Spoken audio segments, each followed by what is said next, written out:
بەناوی خی گەورە سڵاوتان لەبێت بەڕێزان ژمارەی توژبانی نەخۆشی شێرپەنجە لە هەرێمی کوردستان ڕووی لە زیادبوون کردو نەخۆشخانە هیوای تایبەت بە چارەسەری شێرپەنجەش داوای کۆمەک و هاوکاری لە هاوڵاتیان دەکات. ئەوەی خەیرانی دارایی توژبانی نەخۆشی شێرپەنجە لە بارودۆخێکی سەختدان و پێویستیان بە هاوکاری بەپەر هەیە. بە میواندارێک لە بەڕێزان دکتۆر دانا عومەر سەرۆکی بەشی خوێن لە نەخۆشخانەی هیوا، هەروە مامۆستا عەفان شێخ سدیق زانای ئاینی، هەروە لە شاری ئەولێرە و زولفا مەحموود سەرۆکی لیژنەی تەندروستی لە پەرلەمانی کوردستان تاوتوێن پرسە دەکەین. سەرەتا راپۆرتێک دەبینین. ژمارەی توژبانی نەخۆشی شێرپەنجە لە هەرێمی کوردستان ڕووی لە زیادبوون کردووە. نەخۆشخانەی هیوا تایبەت بە چارەسەرکردنی نەخۆشی شێرپەنجە داوای کۆمەک و هاوکاری لە هاوڵاتیان دەکات. لە هەرێمی کوردستان ساڵانە ژمارەی توژبانی نەخۆشەکە زیاد دەکات و بە جارێک لە ساڵی 2007 تاکو ئێستا 10,000 توژبە بۆ نەخۆشیە لە نەخۆشخانەی هیوا لە شاری سلێمانی تۆمار کراوە. بەپێی پێشبینیەکان ساڵانە 1000 کەس لە سنووری سلێمانی تووشی ئەو نەخۆشیە بن و واتە لە 10 ساڵدا ژمارەکە دەبێتە 10,000 کەس.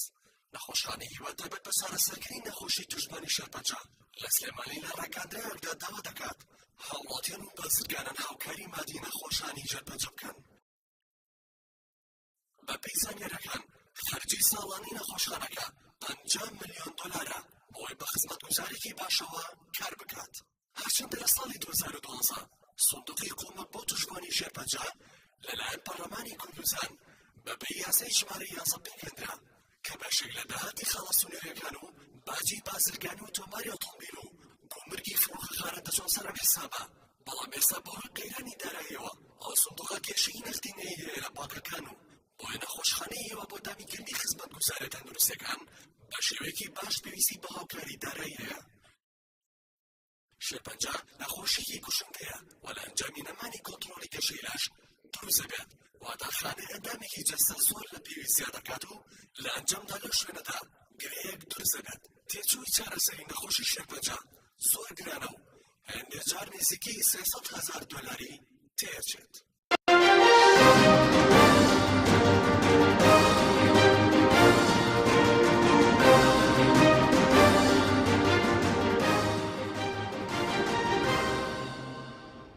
دووبارە سڵاوتان لەوێ بەڕێزان، سوپاس بۆ میوانەکانم، زۆر بەخێر بێن، سوپاس بۆ ئاوەتان کاوتۆرەگەر لە بەڕێستانەوە دەست پێ بکەین سەرەتا هەر بە کورتێگەر پێناسەیەکی شێرپەنجە بکەین و چەند جۆریە دواتر بینە سەر مەسەلەی گەیاندنی کۆمەک و هاوکاری بۆ نەخۆشانی شێرپەنجە. بەناوی خۆی گەورە زۆر سوپاس بۆ جەنابتان، بۆ مامۆسای بەڕێز، بۆ میوانەکەمان لە هەولێر.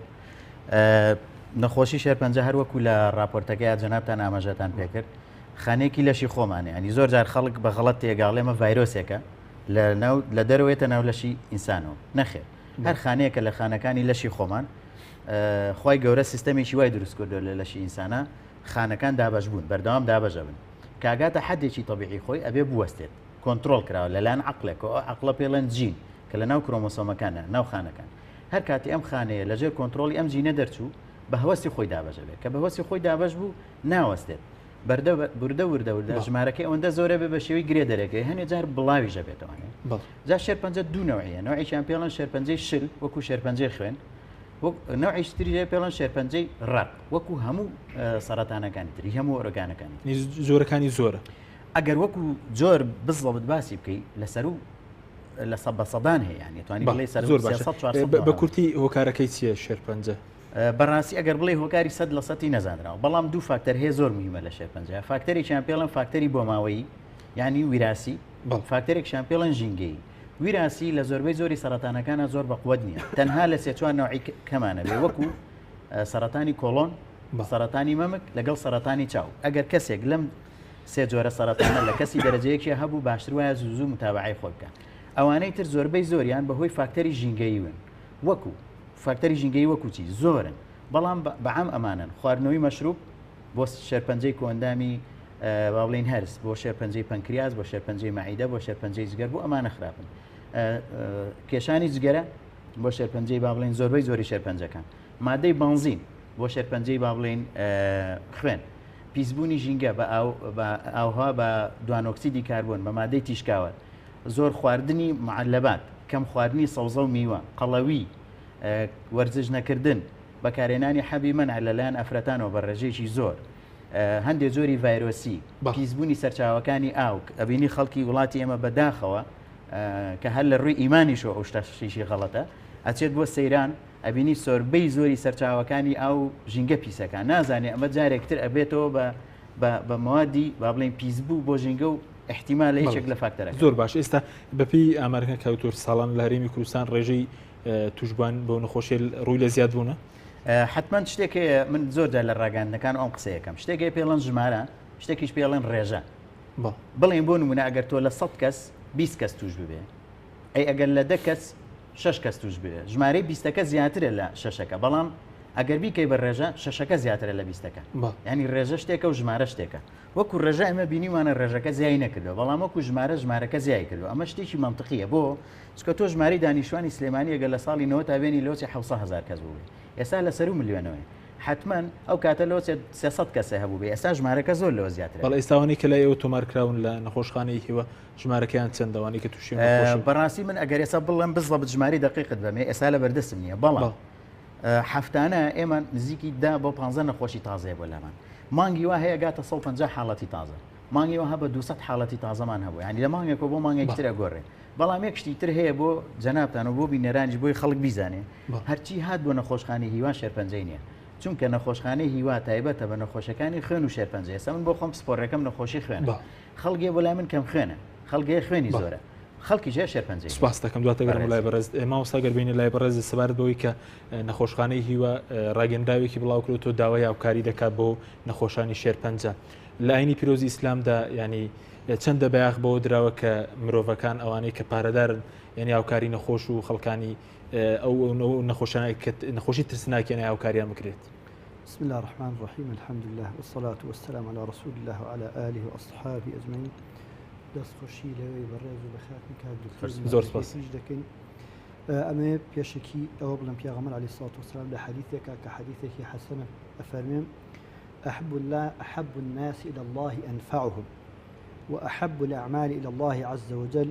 سرور تدخله على مسلم أو تكشف عنه كربة أفرمي خۆشەویستین کەس لای خوای گەورە ئەوانن کەوا سوود و قازانجیان زیاتر و ئەشفەرمێ باشترین ئیش و باشترین کردەوە لای خوای گەورە ئەوەیە کەوا تۆ خۆشیەک بخەیتە سەر لێ و سەر زمانی کەسێک کە لە بەرامبەرتەوە ئەمەی کە هاوکاریکردنی نەخۆش بەعام ئێمە دوو جۆر هاوکاریمان هەیە هاوکاریەکمان هەیە هاوکاریەکی معنەویە کە وەرە پێدان و وەرە پێخشینە بە نەخۆشەکە کە ئەمەکە یەکێکە لە چارەسەرەکان هاوکاری دووش هاوکاریەکی مادیە لە ضمنی ئەم حەدیثێک کە پێغەمبەر صلی الله علیه وسلم فەرمێ أحب الناس إلى الله أنفعهم خۆشەویستین کەس لای خوای گەورە ئەوەیە کەوا سوودی زۆرترە ئەمە دەکرێ بیکەینە مانشێتێک بۆ ئەوەی کەوا ئێمە ئامادەی هەر هاوکاریەک بین بەڵام جاری وا هەیە هاوکاریەکان بۆ هەندێک زیاتر قازانجیە تا بۆ هەندێکی تر بۆ هەندێک زیاتر دڵخۆشکەرە تا بۆ هەندێکی تر کاتە هاوکاریکردنی خەسخانی هیوا هەرەوە نییە تۆ خۆشی و بزە بخەیتە سەر لێوی نەخۆشێک خۆشی و بزە دەخەیتە سەر لێوی کۆمەلگایەک بەعام بۆچی چونکو ئەگەر کەسێک نەخۆشێکی هەبێ بزانێت لەو خەسخانەیە چارەسەر دەکرێت چارەسەری ئەو خەسخانش پێویستی بە مادیە ئەگەر تۆ بتوانی هاوکاری مادی ئەوێ بکەیت کاتە تۆ توانی کۆمەلگایەک دڵخۆشکی نەک نەخۆشێک دڵخۆشکی کاتە ئەمە لێرەوە ئەوە دەگەێنە کە ئینسانی مسلمان دائما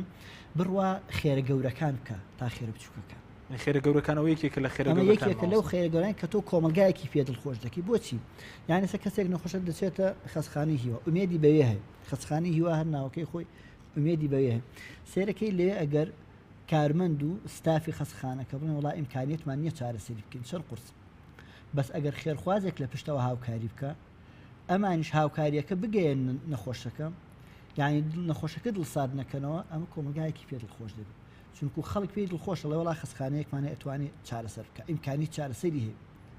بەس هەندێشتی مەسەن هاوکاری ترەیە کابراایك فەقیرە خانوویەکی نیە تۆ ئەگەر هاوکاری بکە خۆشجی خۆیەتی بەس هاوکاریەکە تەنها کابراایەکی عایلەیەکی پێبەختەوە دەبێت بەس هاوکاری خەسخانی یا والله ئەعلم بەڕای من هاوکاریکردنی کۆمەلگایەکە نەکرد بڵین کۆمەلگای سلێمانی ئێستا خەسخانی هیوا بۆی کەوا من متابعەم کردم لە هەموو عێراقەوە خەڵکیەتە ئێرە لەبەرەوەی عیلاج و چارەسەرەکانی ئێرە باشترن کاتە ئەگەر دەستی هاوکاریمان درێژ بێ بۆ ئێرە ئەتوانین وڵاتێک ڕزگار بکەین ئەگەر خوای گەورە ئێرادەی لەسەر زۆر باش کەواتە هاوکاریکردنی ئەوانەی کە نەخۆشی مەترسیداریان هەیە کاری لە پێشینەی ئینسانی ئیماندار و مسلمانە بەتەکید ئەوەی پێغەمبەر صلی الله علیه و سلم فەرمێ سرور تدخله على مسلم أو تكشف عنه كربة خۆشیەک بخەیتە سەر لێی مسلمان یان ناڕەحەتێکی لەسەر لابێ مەسەر خۆ علاجی شێرپەنجە کاک دکتۆر زیاتر دەزان علاجەکەی ڕاگرتنیەتی زۆرتە تا علاجێکی بنبڕ بێت کاتە تۆ ئەتوانی عیلەیەک دڵخۆشکی بەوەی چیوەڵان نەخۆشەکان بتوانانی هەستێتەوە بێت بڕوا هاتچوو بکە لەگەڵ یان نەمشت. بەڵێ سوپاس دەکەم دواتە دەگرم بۆ لای بەڕست و کاک دکتۆر ئەگەر بچین بۆ هەولێر لای زولفەخان زۆر سپاس بۆ بەشداریکردن لە بەرنامەکەماندا دەمەوێت سەرەتا لەوە دەست پێکم خۆت دەزانی هەرێمی کوردستان 2 ساڵە لە قەیرانی داراییدا ئەم ئەو بەپێی بەدەستچوونەکانی ئێوە ئەم قەیرانە دارێت کاریگەریەکی دروست کردووە لەسەر سنتەرەکانی چارەسەرکردنی شێرپەنجە لە هەرێمی کوردستان.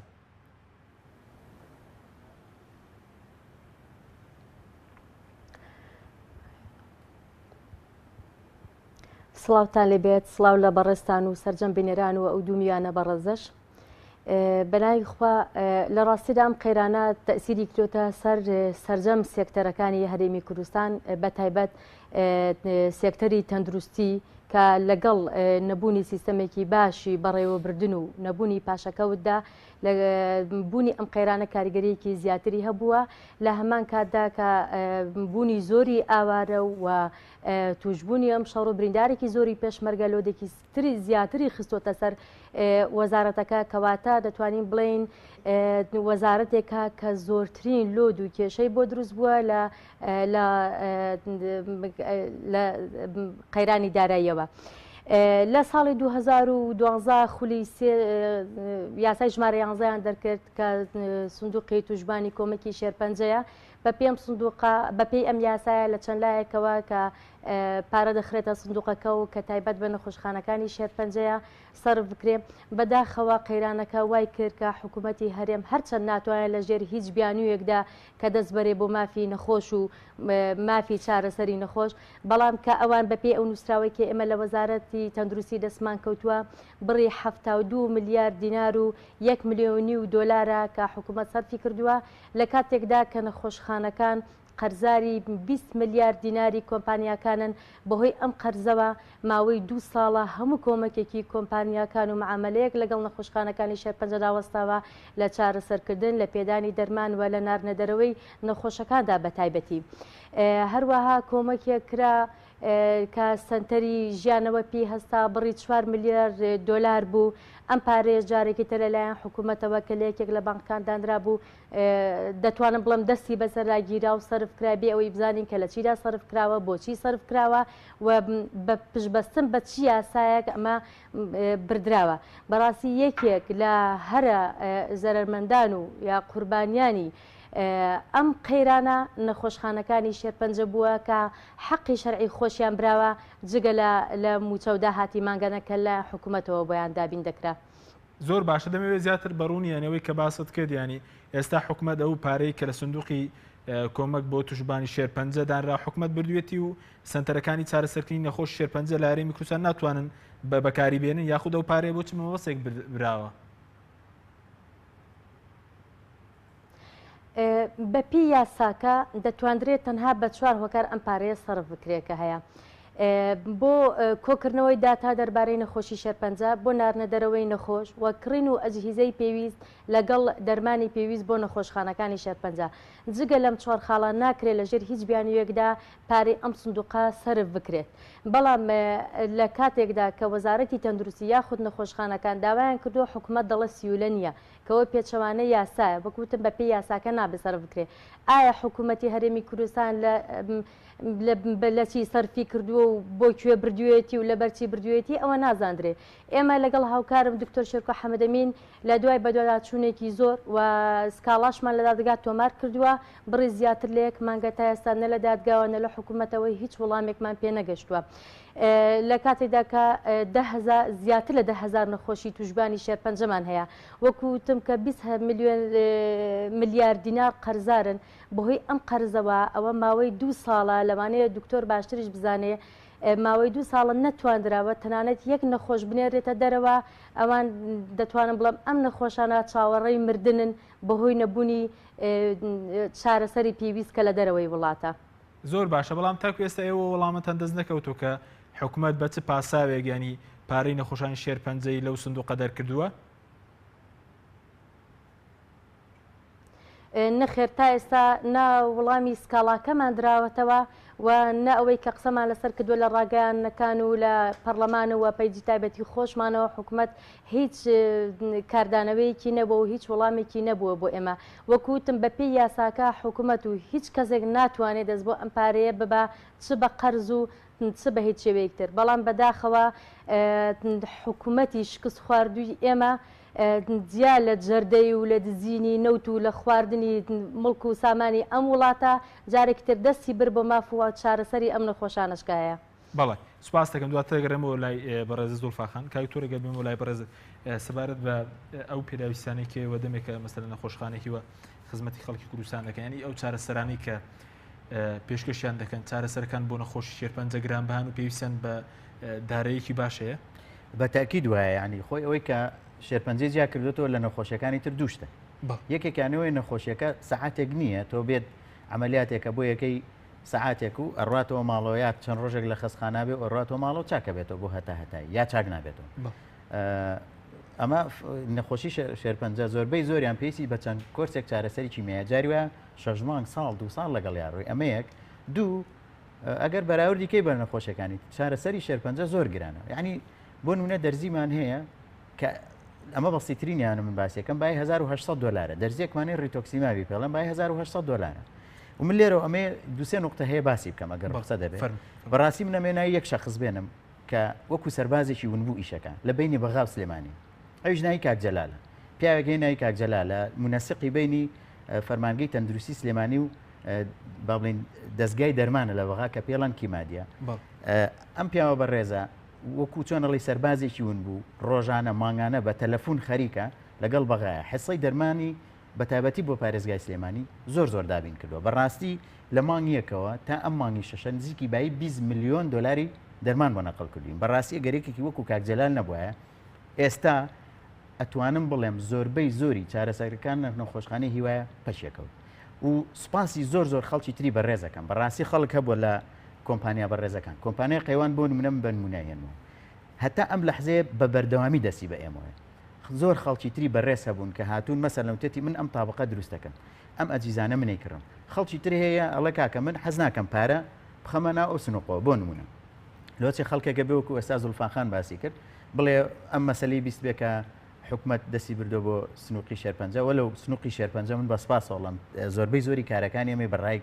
بەڕای کردو تام لەحزەیە بەڵام ئەگەر خەڵکێکی تر هەبێ پارێژ نەخاتە ناو سنووقەکە ئەتوانێت بە شێوازی تر هاوکاریمانکە بۆ نمونە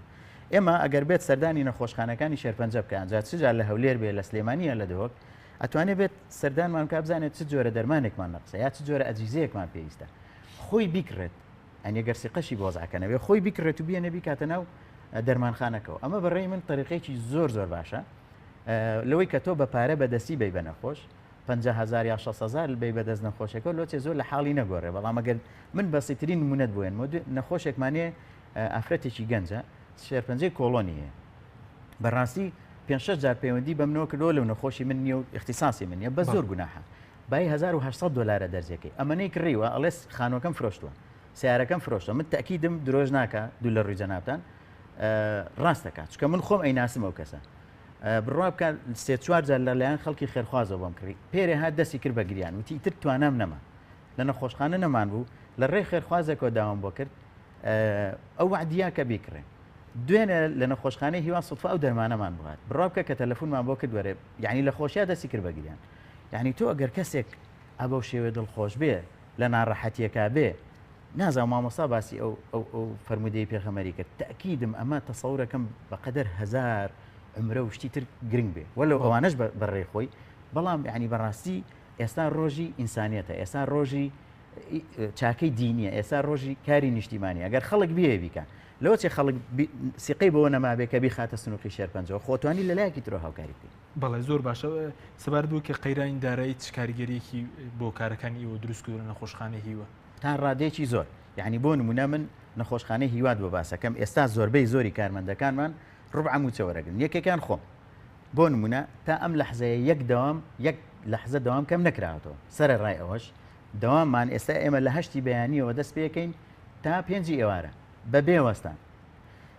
یعنی ئەمە ئەگەر خەمخۆری کارمەندانی تەندروستی نەبووە قەیرانی دارایی بەڕاستی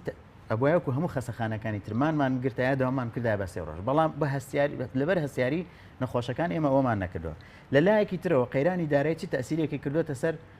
پێداویستیەکانمان موادی مختبەریمان هەیە بە چەندها ملیۆن دینار قەرزاری هی کۆمپانیەکان وەکو زولفاخان باسی کرد شەریکە هەیە بای 1 ملیۆن دلار دەرمانی قەرزاری کە داوای دەرمانی تریلیەکە نەڵێ جاری ئەوە قەرزەکەی پێشوو بن ئەو سام نەتوانن دەرمانی ترتان بێنێ یعنی بەڕاستی ئێمە کارێکی زۆری کردووە ئێمە ئەو خەڵکەی کە لێ بە کەسوکاری خۆمان نێزانین چونکە هەر بەڕاستی لە نەخۆشخانەی خۆمانە پزیشک قەدەوەمان بیر ناچێتەوە هەمومان معڕەزین بۆ توشبوون بە شێرپەنجە پزیشکێکی بەڕێزمان هەبوو عمری 36 ساڵ بوو هەزار ڕەحمەتی لێبێ خۆی پسپۆڕی نەخۆشی شێرپەنجە بوو بە نەخۆشی شێرپەنجە مرد ینی هەمومان معڕەزین بەوە لەبەر ئەوە ئەبێ هەمومان هاوکاری ئەم کەسانن زۆر باشە ماوسەگە بێم و لای بەڕێزت ینی سەبارەت بە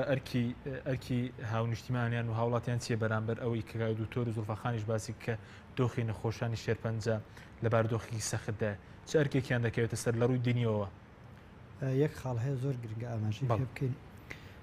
طبعا ئەومانەوە دەزانین بە سووک و یاخستنەوە قورئان پێغەمبەر صلی الله علیه و سلم هاتوو بۆ تەنظیمکردنی ژیانی خەڵک تەنظیمکردنی ژیانی خەڵک وەکو ژیانی خۆی لەگەڵ خوای گەورە عیبادەتەکانی ژیانی خۆی لەگەڵ خۆیە حەقی نەفسی خۆی بەسەرێتی اینجا لەگەڵ دەوروبەرەکە خاڵک زۆر گرنگە پێغەمبەر صلی الله علیه و سلم بەڕێنمایی خوای گەورە فەرمووی خذ من ئەموالهم صدقة تطهرهم وتزكيهم بها خاڵک بەلای من زۆر گرنگە کە من زۆر جار باسیە کەمەڵێم بەڕاستی کۆکردنەوەی زەکات لە وڵاتی ئێمە کۆکردنەوەیەکی شەرعیانە نییە دابشکردنێکی شەرعیانە نییە ئێمە پێویست مەفروض وایە مؤسسەی زەکاتمان هەبێت بەڵام زۆر بەداخەوە لە وڵاتی ئێمە بۆی کە لە ئەخبارەکان دەیبیستین ئەم خوشکەمان باسی کرد کاک دکتۆریش تا ڕادەی هەندێشتی باس کرد خەڵک وای لێ هاتوو بە بیستنی ئەمانە متمان و سیقی بەوە نەماوە ئەم پارەیەک هەبێ بیدا بە ئەو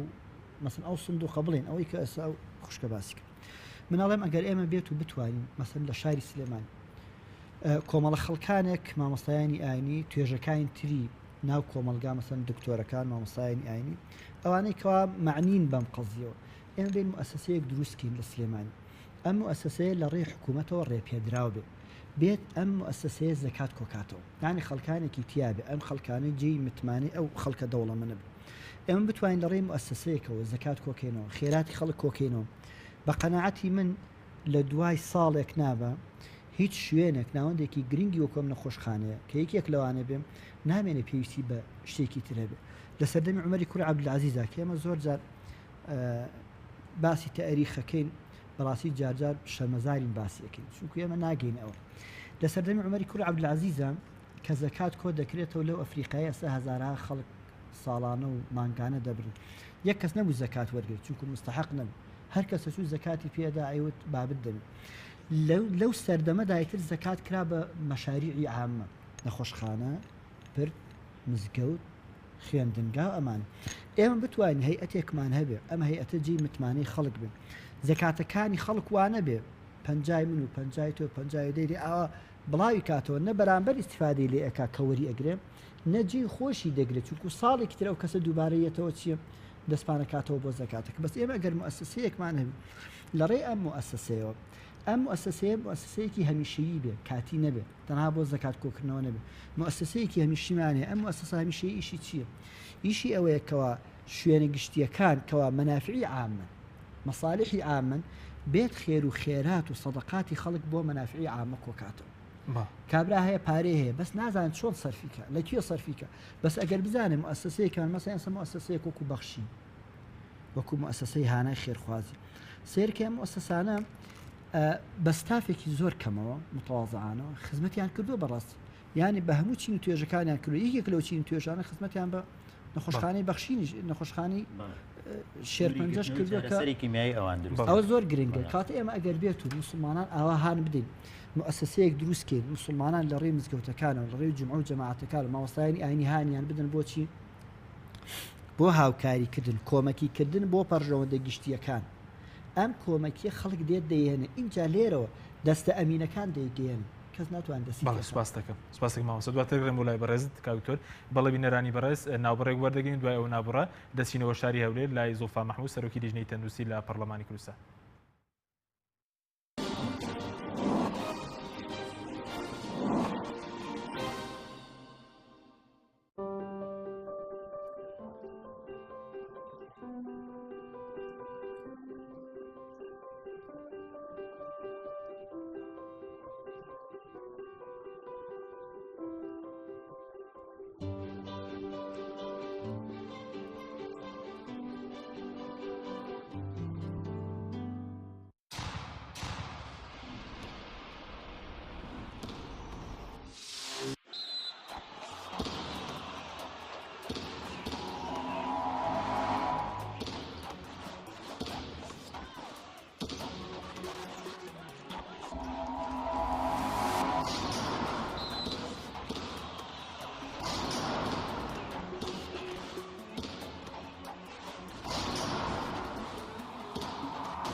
دووبارە سڵاوتان لەوێت بەڕێزان زوڵفەخانە گەر بینەوە لای بەڕێستان پێشتر باسان لەوە کرد کەم سندوقە لەلایەن حکوومەتەوە بەتاڵ کراوەتەوە ئێستا ئەو سندوقە ئایا بە دیاریکراوی کاریگەریەکانی ینی ئەو بڕەپارێ نەمانی پارە لەو سندوقە چیە لەسەر سنتەرەکان دیارتنی و کاریگەریانە چین ینی بە چ جۆرێک کاریگەری کردوتە سەر و سنتەرەکانی چارەسەرکردنی شێرپەنجە لە هەرێمی کوردستان؟ وەکوتم ئەم سندوقە خاوەنی 72 میلیارد دینار و 1,500,000 دۆلارە کەوە پارەیەکی زەبەلاحە بەڕاستی لە کاتێکی ئێستادا، بەڵام بەداخەوە لەبەر ئەوەی کە 20 میلیاردیا قەرزارن کە دەکاتە کەمتر لەسەر 1 لەسەر 5 ئەو پارەی کە خۆیان هەیەە کە سندوقەکە هەیەی کاریگەریەکی زۆر خراپێکم کراوەتە سەر کە وەکووتم ماوەی 2 ساڵە دکتۆریش باسی کرد هاوکاری کۆمپانیەکان وەستاوە لە پێدانی دەرمان لە برنەدەرەوەی نەخۆش حەقی خۆشیانە ئەوان دەمان لۆکو لە کردێکی ئەهلیدا کۆمپانیایەک تاکو قەرزیتن چەند وەجبەیەکی نەدرێتێ خۆشی لەوانەیە لە توانایدا نەبێکە قەرزێکی تر دووبارە سەرباری ئەوەی نەمانی متمانە و سیقا بەرامبەر بە حکوومەت و بەرامبەر بە نەخۆشخانەکانیش کەواتە وەکووتمان ڕاگررتنی عیلاج و هیزەوە نارە دەرەوەی نەخۆش ئەمە کە تەنها ئیشی خەستەخانەکانە کە وەستاوە کەواتە زۆرترین کاریگەری هەبووە لەسەری. بەڵێ ئەی سەبارەت بە لە ڕووی دەرمانەوە لە ڕووی دەرمان و پێراویستی و ئامێرەکانەوە ئەوەندەی کێوە بۆ داچوونتان کرد بێت چ کاریگەریەکیە بووە لەم ڕۆژەوە؟ دکتۆر ئێستا باسی کرد دەڵێ زۆر جار داوای دەرمان دەکەین بەڵام لەبەرەوەی کە قەرزارین کۆمپانیاکە پێمان نادا یاخو زۆر بە زەحمەت دەمانداتێ ئەوەی کە ئێمە ئاگامان لێ تا ئێستا نەخۆشخانەی هیوا وەزعی زۆر باشترە لە نەخۆشخانەی نانەکەلی بە حکومێەوەی کە لە بانقەکانی سلێمانیدا زیاتر هاوکاری نەخۆشخانەکان دەکرێت لە پێدانی پارەدا ئەوە پێشەوەی کە ئەم پارەیە بمێنێ واروەها دەتوانم بڵەمە کوعارەتێکیان لێ کردووە کە ساڵانە لە ڕەمەزاناندا کە سپەی نێشەوەی من ئاگادار بم بە ناوی هەینی هیواوەیە خەڵک هاوکاری دەکەن لە کاتەکانی تردا ئەوان توانیویانە بەم پارەیە جۆرێک لە هاوسەنگی خەستەخانەکە ڕابگرن و بەردەوام بن بەڵام بەداخەوە نەخۆشخانەی نانەکەلی کە ئەم داهاتەشیان نەبووە و داهاتیان لەلایەن حکوومەت شۆڕاگیراوە بە پێی بەدواداچوونی ئێمە ماوەی 2 ساڵە داهاتی نەخۆشخانەکانیشان کە ناردێتەوە بۆ حکوومەت ساڵانە بۆ سندوقەکە ئەویشیان بۆ نەگەڕاوەتەوە خواردووە لەبەرەوە زۆر بەداخەوە و دەڵم بۆتە جێگای بێهیواییەک بۆ نەخۆشەکان کاریگەرێکی زۆر خراپی کردوتە سەر نەفسیان لەگەڵ دەستخۆشین بۆ هەردوو نەخۆشخانەکان نەخۆشخانەکەلی وە نەخۆشخانەی هیواش کە توانیویانە پزیشکانیش و کارمەندانیش بە شێوەیەکی زۆر تەندروستیانە جگە لە پێداویستی و دەرمان کە حاڵەتی نەفسی نەخۆشەکانیان زۆر باش ڕاگرتەوە بوونەتە جێگای هیوای نەخۆشەکانمان و کەسوکار و خەڵکی تری زۆر باش سەبارەت بە ئەرکی وەزارەتی تەندروستی ئێوە بەرزستان وت ئێوە سکاڵەتان تۆمار کردو لە سەرم پرسیانی ئەرکی وەزارەتی تەندروستی وەزیری تەندروستی چیانی کە بەراچوون بۆ و بڕەپارەی بکە کە ژیانی ئەو خەڵکە لە مەترسیدا بۆی کە حکوومەت سەرفیکاتوە هەر پارە یاخود حکوومەت ناوێت ئەو بڕاوکاریە بەسەر بەو نەخۆشانە بدات؟ بەڵێ بەپێی خاڵەکانی یاساکە یەکێک لە خاڵەکانی کە دەڵێت سەرۆکی سندوق ویان وەزیری تەندروستی بۆی هەیە لە هەر شتێک کە پێچەوانەی ئەحکامەکانی ئەم یاسایە بێ دەتوانێت سکاڵات تۆمار بکات لەسەری بەڵام بەداخەوە هەتا ئێستا نە وەزیری تەندروستی وە نە دکتۆر دارا کە سەرۆکی سندوقی شێرپەنجەیە هەڵنەستاون بە ئەرکی خۆیان کە ئەوان بەرپرسن لە پاراستنی ئەم سندوقا و بەرپرسن لەوەی کە هەرچێک کە پێچەوانەی ئەم یاسایە بوو بتوان سکاڵات تۆمار بکەن بەڵام لە کاتی بردننی ئەم پارەیەدا ئەوان چەندجا نووسراویان بۆ وەزارەتی دارایی و بۆ ئەنجومەنی وەزیران کردو بۆی کە هاوکاریان بکرێ بەڵام تا ئێستا داوایان نەکردووە کە ئەوەی ئێوە کردوتانە بە یاساییە یا خوتۆکوتم بە ئەرکی خۆیان هەڵنەستاون بە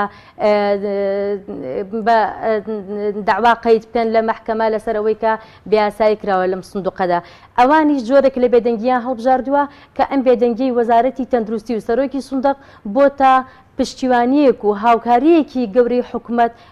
لە بردن و خواردنی ئەم پارەیەدا. زۆر باشە ئەگەر ئەم بڕەپارەیە دووبارە سرف نەکرێتەوە بۆ سنتەرەکانی شێرپەنجە بەتایبەتەوەی کە بەڕێزت وتت بۆ نەخۆشخانەی نانەکەری لە هەولێر کە ئەوی چارەسەری شێرپەنجە لەگەڵ نەخۆشخانەی هیوار لە شاری سلێمانی، یعنی دۆخی توشبانی شێرپەنجە بەرەو کوێ دەڕوات؟ خۆی دەرمان و پێداویستیەکانی شێرپەنجە جیا لە نەخۆشەکانی تر پێویستی بە پارەیەکی زۆر زیاترە، وەکو دکتۆر ئیشارەتی پێدا دەرزیەکی نەخۆشیەکی ئاسایی ئەگەر بەدە هزار بێ بە چەند هزار دۆلارە هی نەخۆشانی شێرپەنجە بودجەیەکی زۆر زەبەلاحی پێویستە، لەگەڵەوەی کە نەخۆشخانەکان نەتیجەیەکی زۆر باشی چارەسەریان داوەتەوە خەڵک، بەڵام بە نەبوونی مودەیەکی تر یاخود چەند ساڵێکی تر بەردەوام بەو شێوەیە بەڕاستی بە خێر و خێرات ئەو بودجە زەبەلاحە دابین ناکرێت و من پێم وایە کە نەخۆشخانەکانیش ناتوانن لەسەر ئاسی خێر و لەگەڵ ڕێزمدا بەڵام سوالکردن و کۆکردنەوەی کۆمەک لە کاتێکدا کە خەڵکیش ئێستا لە قەیراندایە ناتوانێت زەکاتە یا خێرێکی ئەوتۆ لەگەڵم خەڵکە فەقیرێتر کە هەیە بتوانێت بەو شێوەیە بیدا بە نەخۆشخانەکان کە لەسەر دەستی خێر بتوانێت بەردەوام بێت. من پێم وایە بەرەو ئاستێکی خراپ دەچێ ئیشەڵەکە و قەیرانە چارەسەر دەکرێتوە مەڕوو نادات. بەڵێ سوپاسم دواتە گەڕێنەوە لای بەڕێز زولفەقان کاک دکتۆرە گەربینەوە لای بەڕێز سەبارەت بەوەی کە ئێستا گەر هاوڵاتیەک بیەوە یاخود خێرخوازێک کۆمەکیەوە بکات ئێوە نووسنگەتان هەیە یاخود چۆن مەسەلا کۆمەکەکە دەگەن وەکو ینی زولفەقان باسی کرد خەڵک سیقەی بەم سندوقە نەمابێەوەی کە حکومەت دایناوە چۆن کۆمەکان بکەن؟ زۆر سپاس طبعاً کۆمەک بەدوونەوە ئەکرێ ئێمە وەکو مامۆستا فەرمی ڕووی معنەویمان هەیە ڕووی مادیمان هەیە بۆ معلوماتی جەنابتان ئێستا 76 کەسمان هەیە لە نەخۆشخانەی هیوا خۆبەخشن بەبێ هیچ پارەیەک لە بەیانی وێن دەوامەکەن وەکو من تا ئێوارە خەڵک هەیە لە بەشی پرزگە ئیشەکە خەڵک هەیە کارمەندی سەحەیە خەڵک هەیە با بڵێن پزیشکی دەرونیە ئەنواع خەڵکمان هەیە لە نەخۆشخانەی هیوا 76 کەسن بە ژمارە بە بەردەوامی بە لێ نەبراوانیان داوامەکەن ئەمە لایانی معنەوی بۆ هیچ پارێکشی نییە بەڵام زۆر زۆر مهمە بۆ ئێمە کەلێنی زۆر بە پڕکردنێتەوە ئەمە یەکێکیان لایانی مادیەکەی ئێمە دوو زۆر تەمان ئێمە بەدەستی ناتوانین پارە لە هیچ کەسێ وەرگین بە پێی یاسای پەرلەمان و پێی وسوڵاتی وەزارەتی دارایی نەبێ بە هیچ شوێ ناتوانین پارە لە خەڵک وەرگین یا بۆی هەیە بیکاتە سنووقی کۆمەکی شێرپەنجە کە ئەوە سنووقێکی ڕسمی و دانراوە و یاسای پەرلەمان لە زۆربەی شوێنەکان دانراوە لە مارکێتەکان هەیە لە زۆر لە مزگەوتەکان هەیە لە با بڵێن لە نەخۆشخانەی بەڵام ڕاستە خۆ داهاتە بۆ دێتەوە کاک دکتۆر هاوڵاتێک لە شەقامێک سندوقەکەی ئێوە دەبینێت پارەی دەخەتن دێتەوە لای ئێوە من ئەمەی ئەوەت پێ بڵێم ینی با بە سەراحەت قسە بکەین سنووقی کۆمەکی شێرپەنجە زۆر پرۆژەمان هەیە لەسەری جێبەجێمان کردو وەکو نەخۆشخانەی هیوە زۆر شتمان هەیە پێمان کردووە بەڕاستی بەڵام وەکو بەهۆی نەختی داراییەوە کە نییە زۆر جار ئاستەنگمان بۆ دروستە بێ ینی ئەگەر تۆ بتێ ئیشێک بە 15 ڕۆژ بکەی لۆچێ بە 2 مانگ بۆ جێبە تا نەختی دارایت بۆ پێیاکە وەلو من لێرە زۆر زۆر سوپاسی بانقەکانی سلێمانیەکەم بەڕاستی جێگەی سوپاسن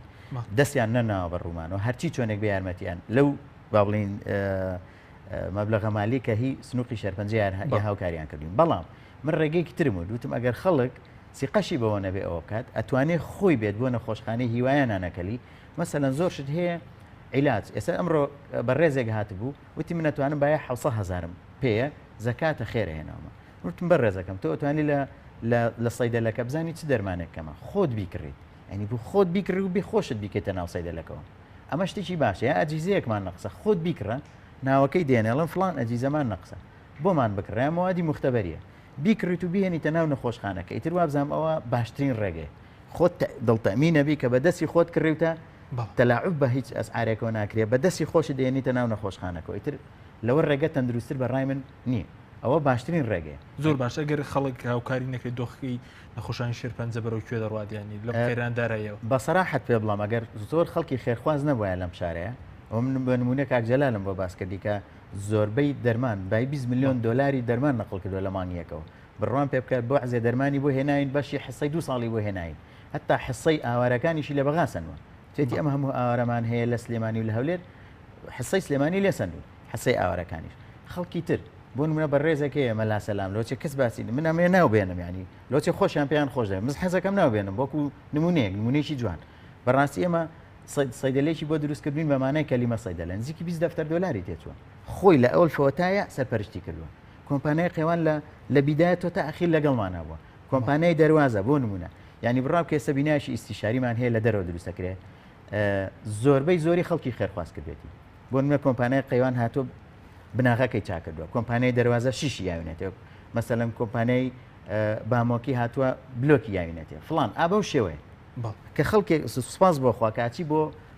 بڵین بۆ مەوادوشتی واش کە ئەکرید کاڵی بۆ نەخۆشخانە هیوامە ینی زۆربەی خەڵکەکان سێرەکەی قانجانجی ناخەنە سەر ئەمە کەشتیشی زۆر دڵخۆشکەرە ناو خەڵک سوپاس دەکەم ماوەسەگەر بێ وڵای بەڕێز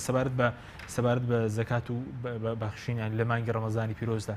چەند خێرەکەی زیاتر کە خەڵک مەسەلا گەر بێ هاوکاری نەخۆشخانەکان بکات و نەخۆشانی کە تایبەتن ینی لە مانگەدا بیبەخشێت خێرەکەی زیاترە یەک حەدیثێکی پێغەمبەر صلی الله علیه و سلم فەرمێن هەر کەس خێر بکەم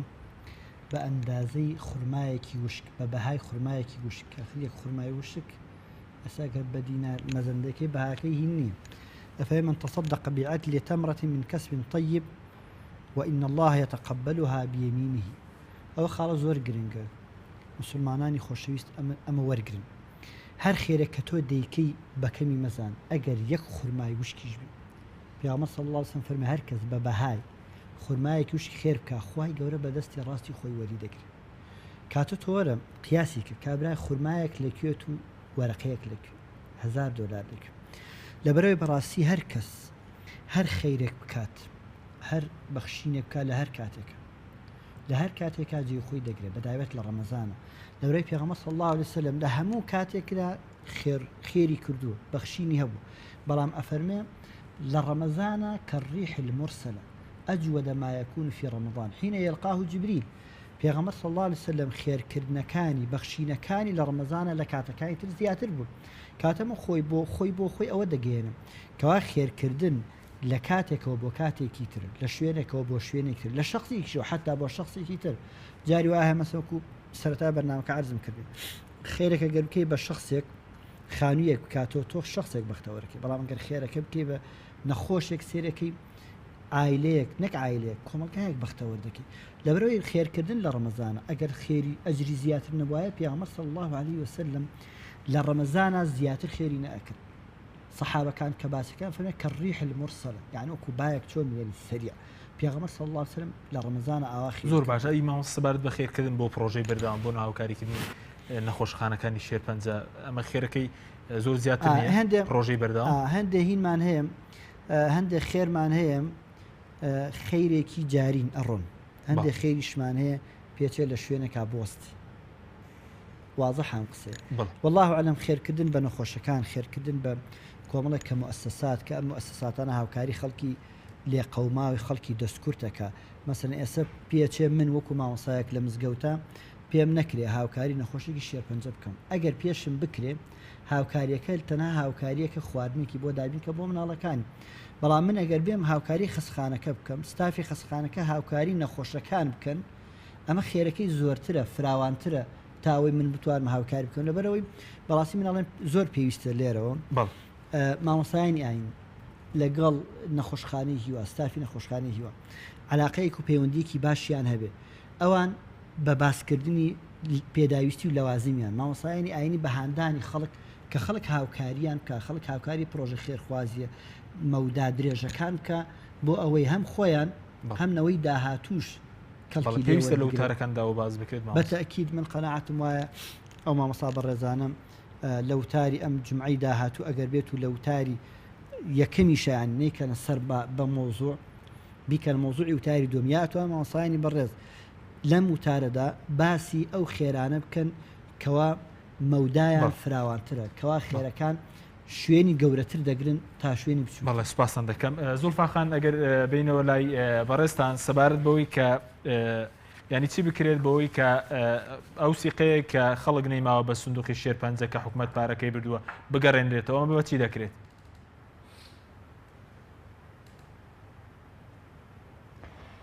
نەبوونی یاسا لە هەرێمی کوردستاندا ئەم فەوزایە دروست کردەوە بەداخەوە کە ئێمە تێداین سنتەری ژیانەوە زیاتر لە 4 ملیۆن دۆلاری کۆ کردەوە و لە یەکێک لە بانقە حکومەکاندانا حکومەت ئەویشی خوارد من پێم وایە باشترین ڕێگا بۆ ئەوەی بێمتمانەی لە لای خەڵک دروست نەبێت و نەبێتە هۆکارێک بۆ کەمبوونەوەی ئەو هاوکاری و کۆمەکەی کە بە نەخۆشخانەکان دەنێرێ بۆ نەخۆشخانەکان لە ڕێگەی خەڵکەوە بە شێوەیەک بکرێکە نەخۆشخانەکان لیژنەیەکی تایبەت یاخود سندوقێکی تایبەت بە خۆیان هەبێت سندوقێکی شەفاف ئاشکراکردنی ئەو داهاتەی کە دەستیان کەوتووە لە ڕێی کۆمەکەکەوە و هەروەها پاراستن و چۆنێتی سەرفکردنەکەشی شەفاوێ بۆ ئەوەی کە خەڵک ئەم بێمتمانەی لە دروست نەبێت و هەروەها خۆشیان و نەخۆشەکان خۆیان بەبەستم نەخۆشخانەکانە سوودمەند بن لەو پارەیە کە هەیە و وەکوتم متمانە بگێڕنەوە بۆ خەڵک کە بەڵێ ئەم پارەیە هەیە و یارمەتی نەخۆش و نەخۆشخانەکانی پێدەدرێت. بەڵێ جارێکی تر ناخورێتەوە لەلایەن حکوومەتەوە نابدرێت. بەڵێ زۆر باش سەبارەت بەوەی کە ئایا ئەم نەخۆشخانەیە بۆیە مەسەلەن سندوقەکەی ڕاگیراوە کە تایبەتە بە خەڵکی زیاتر خەڵکی هەژار ینی کوڕی مەسئولەکانی ئەم وڵاتە یعنی ئەگەر نەخۆشیێکی واشانە لێرە چارەسەر دەکرێن؟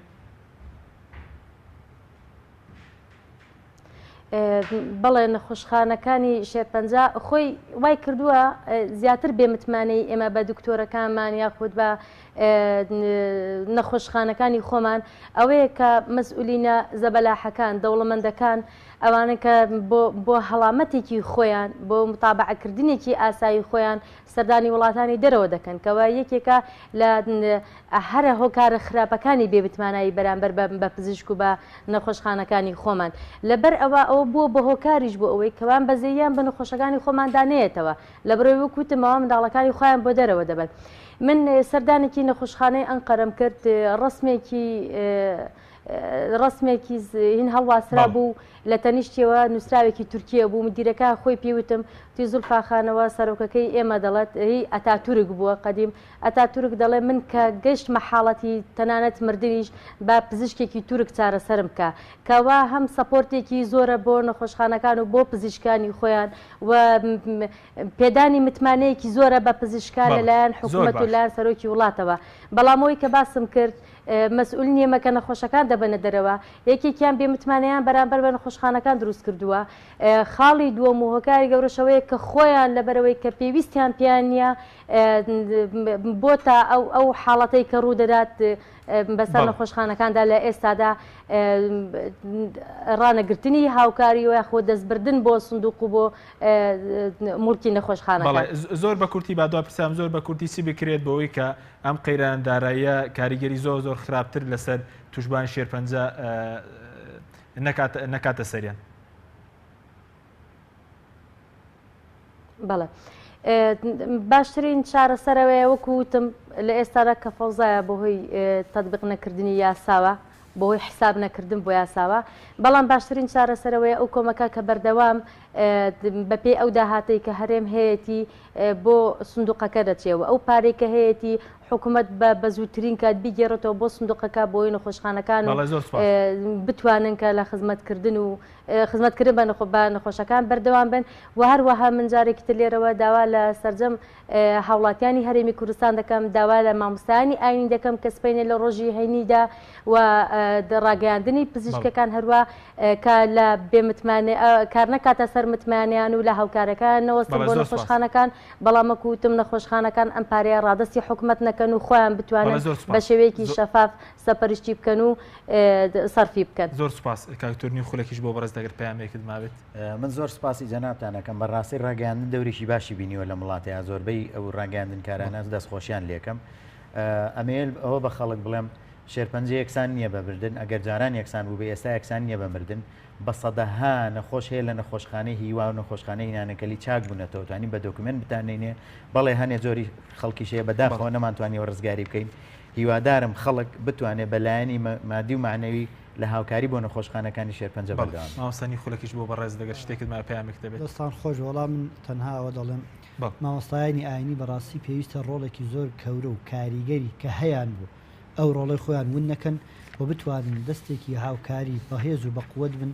لە پێناوی هاوکاریکردنی هەژاران و نەداران و لێقۆمان. بەڵێ زۆر سپاس زۆر سپاس بۆرێک لە بەڕێزان دکتۆر دانا عومەر سەرۆکی بەشی خوێن لە نەخۆشخانەی هیوا و مامۆستا عەفان شێخ سدیق مامۆستای ئاینی هەروە لە شاری هەولێرەوە زۆفا مەحموود سەرۆکی لیژنەی تەندروستی لە پەرلەمانی کوردستان. سوپاس بۆ بینەرانی بەڕێز سوپاس بۆ هاوکارانم تا بەرنامەیەکی تر خواتان لەگەڵ.